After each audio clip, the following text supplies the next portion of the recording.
Welcome to your real estate podcast, another episode. And in this episode today, we are going to focus on agents, right? This episode is geared towards the agents, and we're going to talk about lead generation, right? I'm going to mention lead sources that I have used personally. There are a lot more lead sources, so we're going to get right into it. I'm going to list a lot of lead sources, then I'll tell you the ones that I have used, and watch to the end because I will mention what has been most successful for me. Quick background, been in the real estate industry for over a decade. Finally got my license about 4 years ago. I used to market to investors, sell them building materials and things of that nature. I'll go to their job sites where they flip houses and I'll see what kind of windows they selling, and I ask them, hey, why are you buying those windows and not ours? What can we do to price match? Is it a quality thing? Or let's say paint or just shingles, whatever it may be. Worked for a huge building material company, but I was mostly focused on going to investors' job sites to kind of gain their business. And that worked for me for a long time. Had a few huge clients, had just random clients. And that translates into some of the things I would elaborate on as far as cold calling. And if anything, that's where I got my bones from, cold calling. You would talk to somebody who is spending a meager amount with you. You call them, you build a relationship. Next thing you know, by the end of the year, they've spent hundreds of $1,000s with your company, right? So I know cold calling works, and also visiting the job site. In essence, in the real estate industry, as a realtor, that would be like door knocking. Being there face to face is the best number one way to grow your business. People really do business with those that they trust. So the best way for a new real estate agent, or if you've been an agent for a while and you're not getting the business you want, the best thing you can do is simply pick up your phone. Pick up your phone, go through A to Z on your contacts, call them, just introduce yourself. How you doing? When was the last time you received a call from somebody just checking on you? Other than somebody you're very close with, right? So just go through your contacts and don't jump into it. You will sound as though you got commission breath when you just go in soliciting a transaction. So don't do that. Find out how they're doing. And people normally reciprocate. They ask you, so how are you doing? What have you been into? And then you tell them, hey, I'm into real estate. And then you go from there, right? First call should be introductory. Then you set it up maybe monthly or bi-weekly. You touch bases with your sphere of influence. And for me in the real estate industry, my first transaction came from my phone, people I knew in my contact. Second transaction also came from my phone, right? So it works. Every single year since I've been in real estate as an agent, I have sold at least multiple deals or one or two deals from the phone. And I don't work it as hard as I should, but I have other lead sources that I can elaborate on as we go. But if you're a new real estate agent and you like free because you haven't made money and you paid all these fees to kind of get going, first thing you should do is use your phone, use your contact, go through your contacts, call them, introduce yourself, and you never know. Somebody may know somebody. My last deal that just closed, which is the first one I closed this year, was from my sister recommending a friend, you know. And last year I closed one from my brother recommending an in-law, you know. And I've closed multiples with people I know. And that is just the easiest way. Use your contacts. When you go through your contacts, how many contacts do you have? And it also goes to, you never know. You may know somebody who's very financially unstable, but that doesn't mean they don't have family members or friends that are in a good position or maybe looking to buy a house. So the sphere of influence is number one. It works. Use it. The second thing I tried when I first started, and all of these can work, right? But we can, all of these can work. Second thing I tried was door knocking. It is probably one of the most effective because you're face to face with people. But same as cold calling, some people don't want you to knock on their door. You will see signs on the yard: do not solicit, beware of dogs. You're dealing with the elements. It's hot in the summer, it's cold in the winter. Springtime, you got pollen and all the allergies you got to deal with. In the fall, you never know where the temperature is going to be, but you can always make an excuse not to do something. So when I first got into business, looking for my first deal, I door knocked, got some good conversations. None of them panned out. And the reason why it didn't pan out, I didn't stick with that. I found other avenues to make business. But I'm very aware of agents who that is their only business model. They pick a neighborhood and they're known there as the agent. They go around door knocking constantly. They pick maybe 3 or 4 decent sized neighborhoods, and people know them and they get business that way. I've done it. Hasn't panned out for me. I got some solid leads, but none of them actually translated into a transaction. The next one I would mention is Realtor.com. Realtor.com, I have done the listing side where they send you leads for potential realtors. And they have different models. One model is you pay them a small monthly fee, depending on where you may be financially. It may not be small, about $200 or less. And you get the lead, but when you do get the lead, you do have to give them a breakdown. It's over 30% in the split.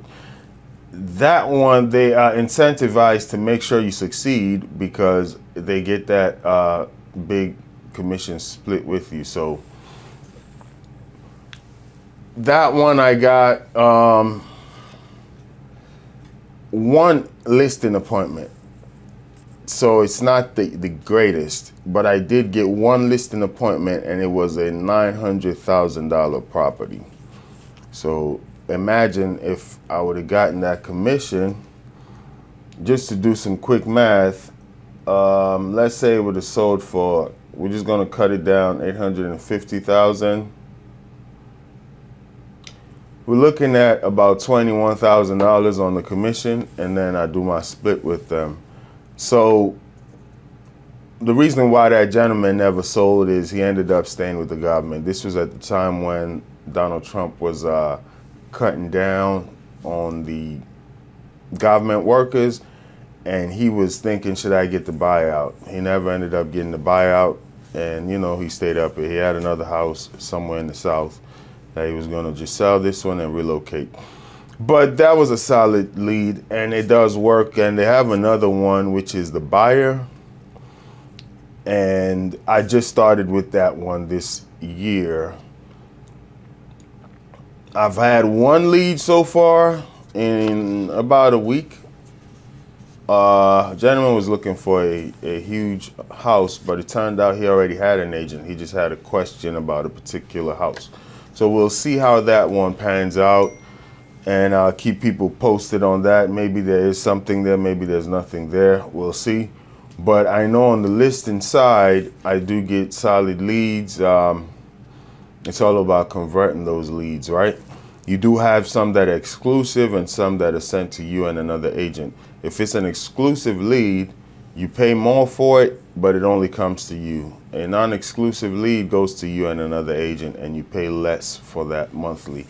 I used to do non-exclusive leads with Realtor.com. I'm doing the exclusive now to where I'm the only agent that is sent that contact.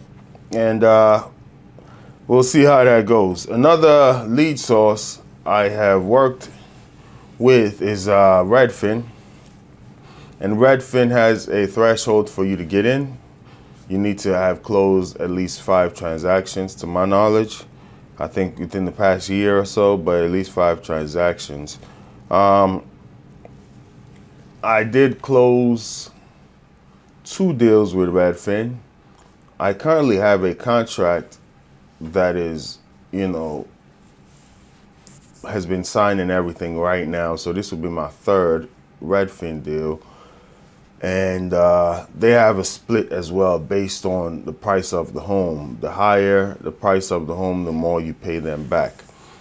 They do give you good leads. As you see, I've closed. This is going to be my third deal. If everything works out with this contact, you can say it's a good one. There are sides to the Redfin leads and also good sides. Good is you will get leads. The bad side is I honestly believe Redfin has Redfin agents. They are a brokerage from my knowledge. They have their own agents. And now I think they partnered with probably Rocket Mortgage or so. And they also have lenders. So their business model is very good. It works for them. But for you as just a partner agent with them, here's the downside is most of the leads they send you, at least they sent me, were for manufactured homes, condos under 100 grand. Honestly speaking, it didn't make financial sense for me to be chasing those leads. Most of these manufactured homes, they're on lots where you got to pay about $1,000 or so in ground rent, and most of these people are not aware. So they think they buy the house. Oh, this house is $90,000. I can buy it, but you still got to pay $1,000 a month on ground rent, and those have never panned out for me. You know, it doesn't make sense to be done paying your mortgage, but you're still paying $1,000 every month. You can get a condo in a better area, you know, and pay less of a condo fee. So I'll just say this much. Whenever the Redfin leads come, you get a ding on your phone. And whenever I saw a deal that's over 300 grand, 400,000, the average home in Maryland is about $400,000. Whenever I saw a home like that, I would instantly accept the lead and I would instantly get a text message, sorry, this lead has been assigned to somebody else, something along those lines, or somebody else took the lead. And sometimes I thought maybe it's me not being timely to accept the leads, but I would have my phone literally in hand. It comes in, hit accept. As long as the price point is over a threshold, they give it to somebody else, is my conclusion. I may be wrong, but there's no way I can instantly accept a high dollar lead multiple times and none of them actually comes to me. Anything under 100 grand or so, they will give you. So I feel like you got me running around for not enough money. There are other sources that I can pursue and get a high, you know, and it needs to be worth your while. If you don't have any business going on and you've closed 5 deals, then hey, maybe you can take on that challenge. But for me, it just didn't make financial sense. But out of all of those, sometimes out of the 3 deals I closed, I did end up getting a few in the $200,000 price range. But there was a few and far between, and they got all these requirements. You have to update all the leads in time and delete the ones that are not dealing with you. Sometimes it takes time to nurture these leads, you know? So it's just like I'm constantly updating their CRM and the deals are not falling through. It just felt not coming through. They are falling through. It felt like just busy work for me. So I just kind of slowly backed out from that. I do have a few Redfin leads that will close this year that I feel as though I provided great service with. And I have one under contract now. Let's say 1, 2, 3 off the top of my head that I feel like I built a rapport with. They're just not ready to buy. But when they're ready, I even think I'll be the agent they call, because one of them called me earlier this year and he's back searching, you know. The other one also is searching. One of them had signed a year lease. He will be searching because I know he will search because I send him properties and I can see that he looks at them, and you just gotta engage from a distance. You don't want to be a snake oil salesman constantly hawking and trying to force yourself on people, because sales is about you doing a transaction for somebody who wants to buy or sell a house. It's not about you trying to sell somebody on something they're not interested in. At least that's my philosophy. So Redfin can work. Would it be better for you to be a Redfin agent all the way? And I don't know what their structure is there, how they do a commission split. Are you on a salary? I don't know, but I know they have agents that are Redfin agents, almost like employees, or that's their brokerage. And then they also give other leads. When those agents are full, they hand down the other leads to other people. So it's almost like you're a bottom feeder for Redfin, and you're getting the undesired leads. Some of those leads that may come as undesirable, or that all their agents may be fully booked, you may get one or two good ones, which has worked out for me. But in the course of getting those one or two good ones, they have a partnership manager that's really hawking you to work these $80,000, $90,000 leads, which makes no sense to me. I'm constantly driving up and down for less than 100 grand, and I would give pushback there, and it hasn't gone so well. Obviously, it's their platform and they can do what they want to do with it. But that's my experience and my honest take with it. It can work, but there are better options, if I may. And one of the better options I will say is Zillow. But on the Zillow side, I think they're also leaning to a Redfin model, to where they are now almost getting to become a brokerage. And I'll tell you, just Zillow for me has worked tremendously, and it has also failed tremendously.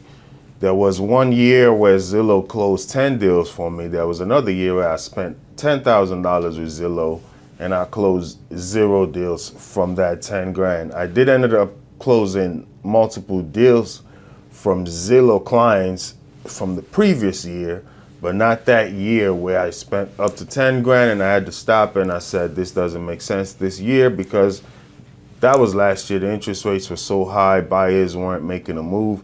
I did close 2 deals from Zillow clients, but those were clients that I had met in previous years that I had just built a relationship with. Either they wanted to buy a second home or sell a home they were flipping, and they called me. So technically that is still a Zillow lead, but it didn't come from that 10,000 that I spent last year. I got 0 from that, but I did get some leads from Zillow. I'll say Zillow, what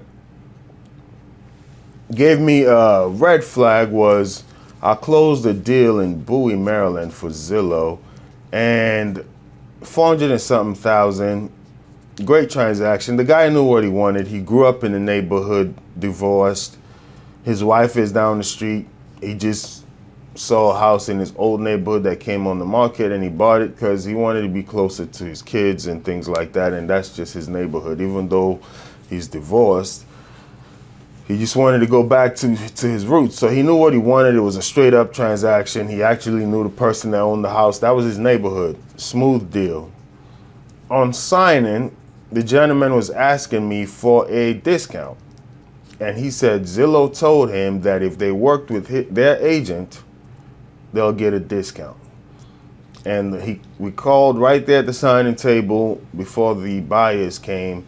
We called Zillow to clarify, because I wasn't aware of that. And the person on the phone from Zillow was trying to tell the guy he'll have a conversation with him when I'm not there. But what I gleaned from what they were saying is they have their own agent, because Zillow ended up being the lender. They provided him the lender. And they were saying, if you work with our agent, so maybe the lender, or I don't know who it was, they had somebody they wanted him to work with, and they'll give him a discount. And that rubbed me off the wrong way. It's like, I've already paid for this lead. Why are you trying to get it away from me it just felt like slimy business. I've already paid for the lead. We're at the closing table, but the gentleman was thinking that I'm the Zillow agent that if he works with, he'll get this deal. But they had another person in mind. So whether it was Zillow directly or the Zillow lenders that had their lender, that their realtor, that if you worked with that person, they'll give you a deal. It didn't come across correctly to me. And the client ended up being mad, even though we closed the deal. He was disappointed that that promise was made to him. Thankfully, 2 weeks ago, I was flying on a vacation, going out of state. Walking through the TSA, I ran into that client. And I said, hey, Mr. So-and-so, how are you doing? He was going with his girlfriend or wife and turned around and said, hey, that's my realtor. Very happy to see me. Why? Because I don't just close deals and forget about the clients. Over the Christmas holiday, I sent him a card with a little gift card to grab some coffee, just thanking him for his business. So I guess now he's in the house he wanted to buy, and I've engaged with him over maybe 1 or 2 holidays to just wish him happy holidays, how's the house going, send him just some material. He's calmed down as far as to me and actually referred to me as his agent to his significant other that he was with. Shook my hand, we had a great conversation. He told me he was going to Mexico. And I told him where I was going. He said, oh, you're going to stay in the cold weather. I'm going to go where it's warm. So at least I've built that relationship with that client. But it was a rough closing because of whatever promise that lender that Zillow had given him. So that let my antennas go up. Like, are they leaning more towards the Redfin business model, which is they'll have their own agents and they'll have their own lenders? And as an agent now, you got to either partner with these big brokers. If Zillow and Realtor.com all become brokerages, you got to either partner with them because your money is not going to be as big to fight against them, or you try the other sources that I'll mention here. You work your sphere of influence because these people know you and they trust you already. Your friends know you, your family members know you. So you go into those as a warm lead. They already know you and trust you. Zillow can't compete with that. Or you become your local expert in your neighborhood to where Zillow and Redfin, if they become brokerages, they cannot compete with you as the local person they trust. You got people who do toy giveaways in their neighborhood, turkey giveaways in their neighborhood. Some realtors do cleanup day. They do a trash pickup where they rent like a big dumpster and then they help all their neighbors load up their garage things. Zillow cannot compete with the human thing of you actually touching and meeting and mingling with your neighbors. Or you do home buyer webinars. Some people do open happy hours. I don't really get into the alcohol thing, so that may not be my strength, but some people do that. But there are so many different avenues where you can actually meet people. I know a lady who was working with a school, then got into PTA, and now she's built almost like a referral base from her PTA. So Zillow and these big brokerages cannot compete with the one-on-one and building. So it's still enough to go around for everybody. But one thing that let my antennas go up is like, this model may be changing with Zillow. But to me, Zillow has been very successful. One year, I think I did 10 deal max with Zillow, but I've had repeat clients with Zillow to where we've closed maybe 5 other deals after that. And same with Redfin. I only did 2, but then I had a repeat client that came back years later that I did something with. And to my knowledge, those that come back years later, I don't think you owe Redfin on that. You owe them on that first transaction. Farming, which is like sending postcards out and hand mail, that is a business model that used to work. I don't know how much it works anymore. I've done it. I still kind of do it, but I do it just so my name is kind of known. I'm not doing it to count on that transaction. And the way it has worked for me is I target specific people that I knew wanted to sell, and I keep them in my list of people I'm going to farm and send material to via just regular mail.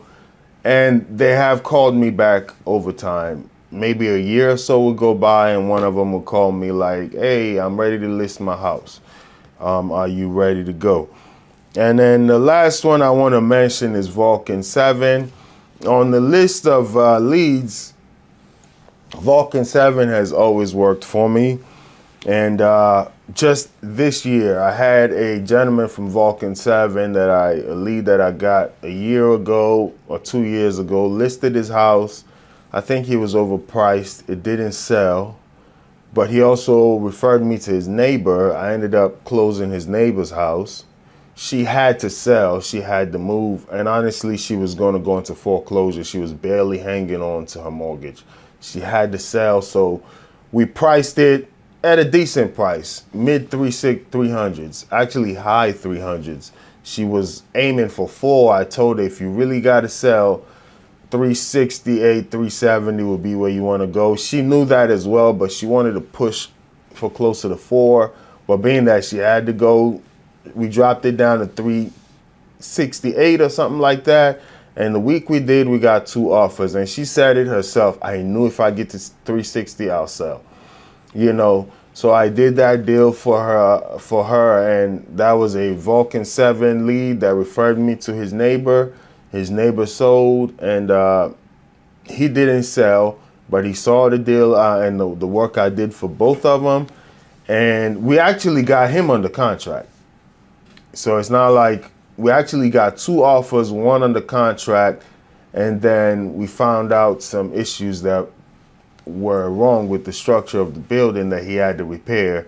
The buyer just backed out, and he has now repaired it apparently, and he's ready to go, and he called me up. So that's a Vulcan 7 listing that I'll get this year that is coming from multiple years ago.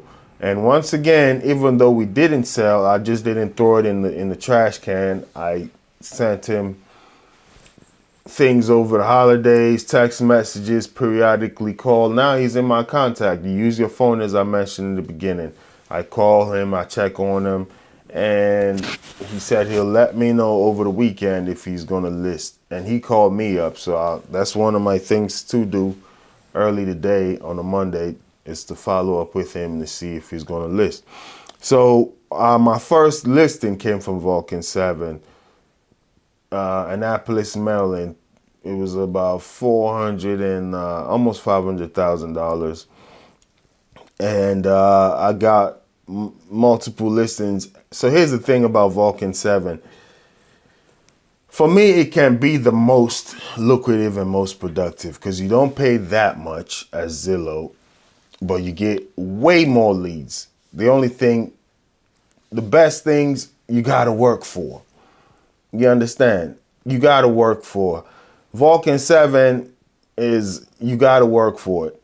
It's not the most expensive. Zillow to me might be one of the most expensive to get the lead, but at least you keep all your commission. Realtor.com and Redfin may be the most expensive because of the back end split that you got to do with them. And they're going to do the work for you, and you just got to follow up when you get the lead. But you still got to pay them on the back end. So Vulcan 7 now, you pay them up front and the leads are yours, but the leads are everybody's. You got to work, and you get a bunch of them. You got to work them. You got to call them. You got to see who doesn't want to deal with you, who bangs the phone on you. That's cold calling in essence, but technically it's not all the way cold. It is cold because these people don't know you, but they wanted to sell at some point. So at least you're dealing with people who at one point wanted to sell a house, and that's what I think sales is about. It's about you selling a house for somebody who wants to sell it, or you dealing with a buyer who wants to buy a house, not trying to sell a car to somebody who is okay with catching public transportation. You understand? So Vulcan 7 for me, it's all about calling, and then you can do the math. And I did my math. I have a number. If I call these amount of people every month, I get a listing appointment. It has always worked. A little higher, a little lower, but on average, I have my number that if I reach this number of contacts every single month, I'm going to get a listing appointment. It is the hardest to do because of motivation, right? And I was watching one of these motivational guys, and he was talking on a video about accomplishing your goals. You need to separate your feelings, because feelings go up and down. So for Vulcan 7, you just want to take your feelings out of it. Whether you feel like it or not, you do your job. You need to almost take it like a 9 to 5. Whether you feel like it or not, you're going to go clock in. If you don't clock in, you don't get paid. So once you have that mentality, like, this is a job, I'm just going to do it, then it works out. It does work. And I'm continuing to do it. Zillow at the moment, I can't even get in because when I backed out of the Zillow after last year from spending so much, I tried to buy back in this year. They're all sold out once the market started picking up. So that's why I actually did some Realtor.com, but I'm actually leaning towards Vulcan 7 harder because for me, it's just easier to track. It's like I got a number of calls that I make and I get a number of deals. So as we wrap it up, I'm going to talk about what lead sources I personally think are the best, whether you're a new real estate agent or an agent who's been in the business for a few years, but your business hasn't been going well for you. And I'll start with the worst for me would be farming. Farming, sending hand mails out. That is slow. It's almost like a dinosaur. It's dying, back when people were older and they used to get the little Val packs on the mail to go to the grocery store and get all the coupons. That used to really work, because when they go get the Val pack, they see a mail of a Realtor, they take his magnetic business card, put it on their refrigerator, and then they'll call you at some point. That is almost a dying breed. It still works to the sense that I have gotten calls from that, but it is very slow, and there are more fast and proven ways in the modern day where technology is there and you can instantly contact people. So farming, I would have to put all the way at the bottom. And once again, there are way more lead sources, such as working with banks, and then you become a Rio person where they give you their foreclosed properties to sell.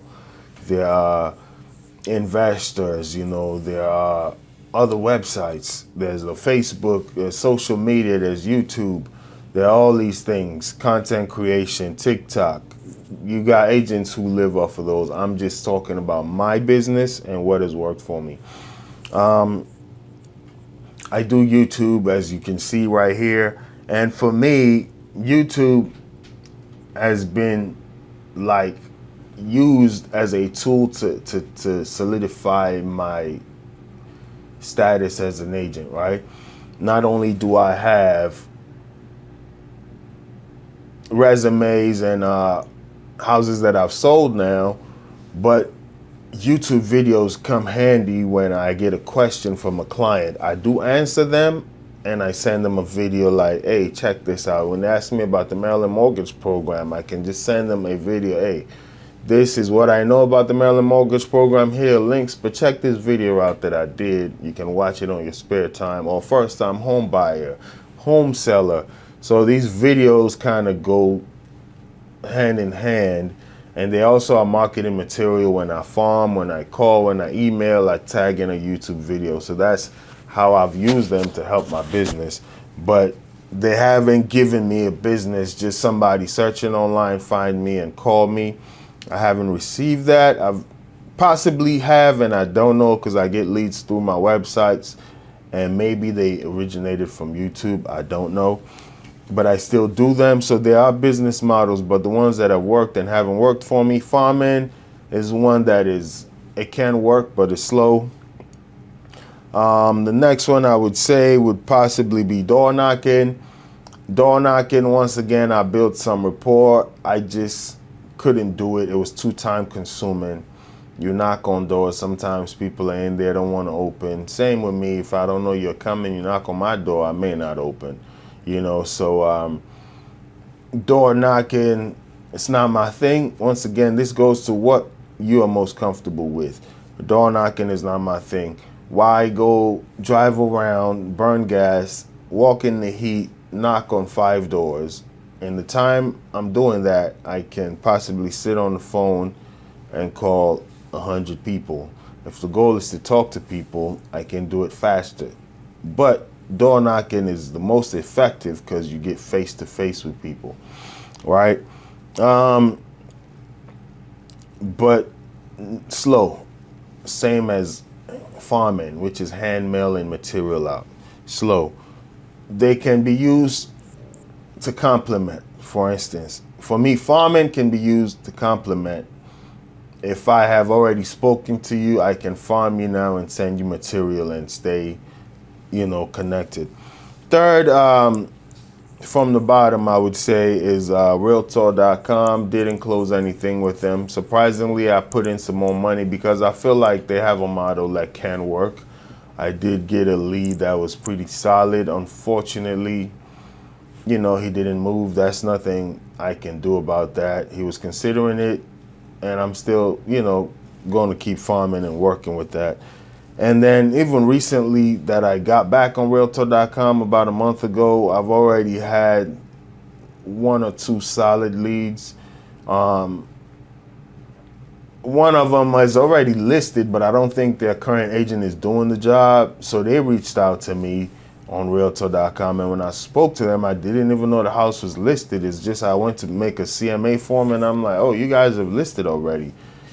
Yeah, but I said, well, I can't really solicit your business legally if there's a listing there. But if you ask me personally, I think you guys are overpriced. I would love to take the listing, but I see a house that is double your square footage. It's a very nice neighborhood, but it's sold for $5,000 less than you guys are listing right now. And it's right around the corner from you. Multiple houses have sold that are double your square footage that are not going for as much as you are asking. That's just my personal opinion. But you do have a contract right now. If you want to move forward in the future, I'll be happy to talk to you. But so Realtor.com, I have a good feeling with, but it just hasn't translated yet, right? But you can kind of see the lead quality. I can work with this. Redfin, as I mentioned, for me would be very decent because I've closed multiple deals. I got 1 under contract from Redfin now. I got 2 or 3 potential buyers this year that are all Redfin contacts. So Redfin is decent. It's just, as I mentioned, they have their agents, which I wholeheartedly believe get the big deals. And you may be a bottom feeder and a scavenger, just getting what trickles down from their Redfin agents. So for me, it's complimentary. I wouldn't put all my eggs on that. I would never advise any agent at all to put all their eggs on one lead source anyway. But Redfin does its job for me. It trickles down. I get what I can get from them. But I got to pay them a lot of money when we do close, up to 33% or even higher based on the price of the house. But that is a model that works. Just be ready to go chase a lot of unqualified buyers, if I may.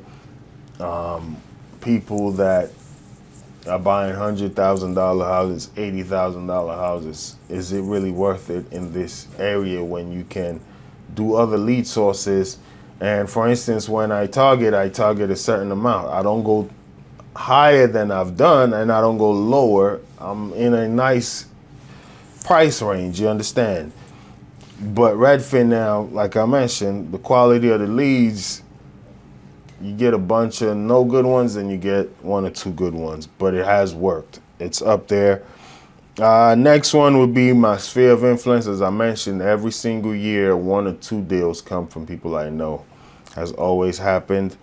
And I would always recommend, it's the cheapest one for a new agent. They trust you already. They know about you already. Always work your phones, work your sphere. Second on my list would be Vulcan 7. And Vulcan 7 really can be number one on my list. It's just that the same thing that has plagued every agent plagues me, and I want to get better at it. It's like you lock in, you get the leads, then you get so much business that you cannot continue working on your business. So the next step for me would be probably hiring an assistant. I've had one or possibly two assistants over time, but they're not necessarily paid, as in hourly. You may pay them in whatever way you want to pay them, but it's not structured, so it goes up and down. They have more important things to do sometimes, and that is where I now get a bunch of deals under contract, and I'm working to see those deals through rather than working on generating leads, and then the Vulcan 7 goes up and then down. But I feel as though if I can get an assistant to handle the back end of things for me, Vulcan 7 would be number one on my list because I can track it. If I make these amount of calls, I'm going to get these amount of deals. It's just that I don't have the support system sometimes to do the back end things. I want to see it through myself because there's a learning curve in training some assistants. You tell them to do things or even tell them to edit videos or whatever it may be, and you see the quality is not there, so I got to make sure I see it through. Just for the client, my reputation is on the line, and while I focus on that, I lose a little steam on the prospecting side. But Vulcan 7 has always worked for me every year I've used it. Number one that I am not actually using right now, but I got 10 deals from them, would be Zillow. Very expensive, but in a good buyer's market can work. It's just very, very expensive. I remember the neighborhood I was doing was almost $1,600 a month to get the high quality leads. And you do close 500,000, 550, 900, whatever it may be. This neighborhood here was a very solid neighborhood. Actually, the neighborhood I live in, all the houses over 480 on average, but you're going to pay that $1,600 a month. And then when it does close, it may be 13,000 plus. So it's worth it. But when you go into a year like last year, when the interest rates are through the roof and nobody's buying, Zillow still wants that $1,600 a month. So what I recommend for anybody doing Zillow is constantly check on a monthly basis how many leads you're getting and how many are you converting. Change your zip codes if they're available zip codes, but don't keep pouring out money that you're not getting. Be on top of it. Give them a call like, hey, I've been paying this much. I'm not getting leads. Let's see what's going on with that and try to rearrange your zip codes that you're working with. Well, I hope that has worked. I would say number one that has worked for me that I wouldn't think is number one is Zillow. Number two would be Vulcan 7. If I can consistently work on it, I would put Vulcan 7 before Zillow just because of the cost and systematically how that can work. Number three would be my sphere of influence. Number four would be Redfin. Number five would be Realtor.com. Number six would be farming, and number seven would be door knocking. You can swap those two. All right. Well, I hope those worked for you. Thanks for checking out the channel. Please leave a comment down below as to where you do business and what's your favorite lead source. I would like to know. Thank you very much. Your ultimate hub for real estate insights, breaking news, entrepreneurial wisdom, investing strategies, and self-development hacks. If you're ready to expand your mind and stay ahead of the game floor, you're in the right place.